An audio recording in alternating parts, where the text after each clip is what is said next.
So before the video starts, if you're wondering why fans going off in the background, it's because we had like a leak down here, so that's kind of why. So I had my dad kind of work on it. So, anyways, if the fan gets kind of annoying, don't blame me. Blame the leak. That happens. Okay, cool.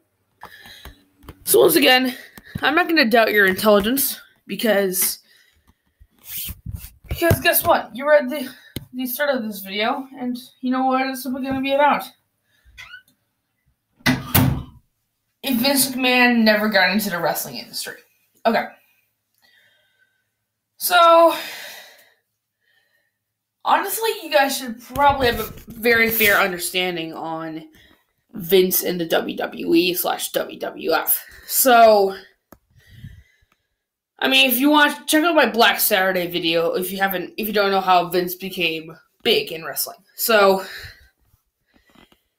anyways, yeah, storyline is what if Vince McMahon never got into wrestling? Keep this in mind, okay? Vince, whether you like it or not, Vince is one of the big promoters in in wrestling history. Hey, he's one of the biggest promoters of all time, come to think of it. But, yeah. Come to think of it, Vince has had some pretty great moments over the years. Ushering into the Attitude Era. Even there's a documentary that ESPN made about him, I think. I could be wrong on that. But, yeah.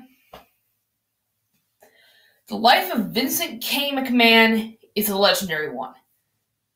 So, just one second. Don't mind me, I'm just going to be sweeping away Vince's life dreams, I guess. Well.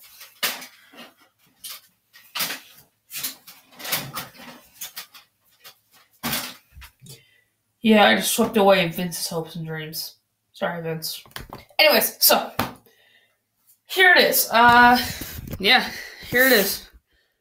The storyline that would have changed wrestling to its core. I said it before. I don't need another intro. So let's get right into this thing. Okay, so I'm not going to go into specifics here, okay? But this happens a lot. I don't know what it is. So, anyways, the thing is that Vince doesn't get into wrestling. There was one thing that Vince that had to force Vince to, not get into wrestling. One thing is that he never meets his father. Or two, he never gets his announcer's gig.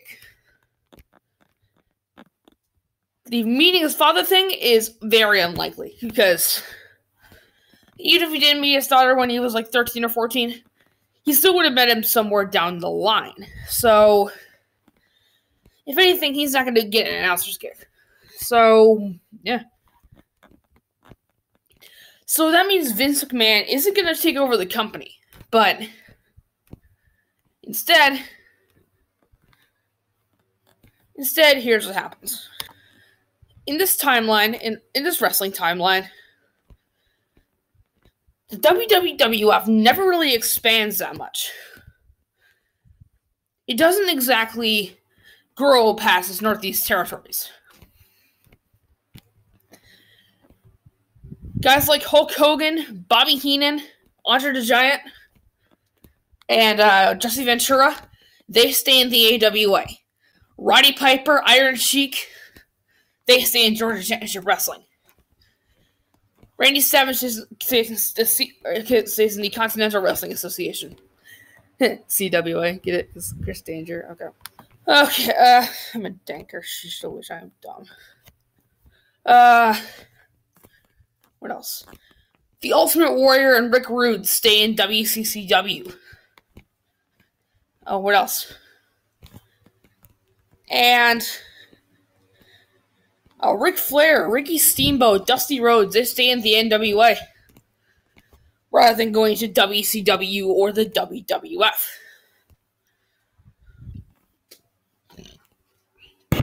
If anything, the territory system in wrestling just doesn't die out entirely. What does this change, however? A whole lot, okay? In this scenario, with Vince out of the picture, Hulk Hogan,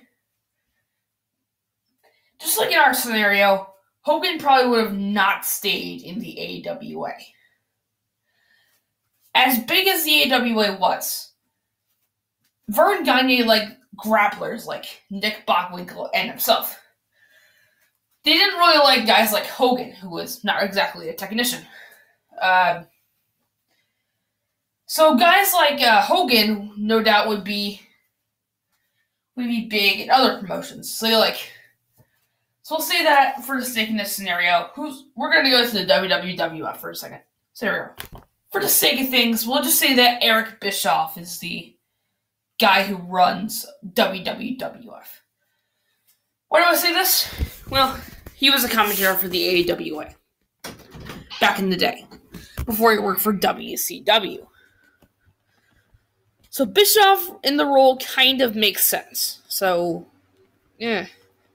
So we'll see Eric Bischoff takes over the WWWF. Because why not? Anyway, so Eric takes over. And once Eric takes over, okay, kind of uses his smart business strategies in 1993 to help gain momentum for the WWWF. Because eventually Bischoff decides that he needs a couple of big stars from some of these promotions.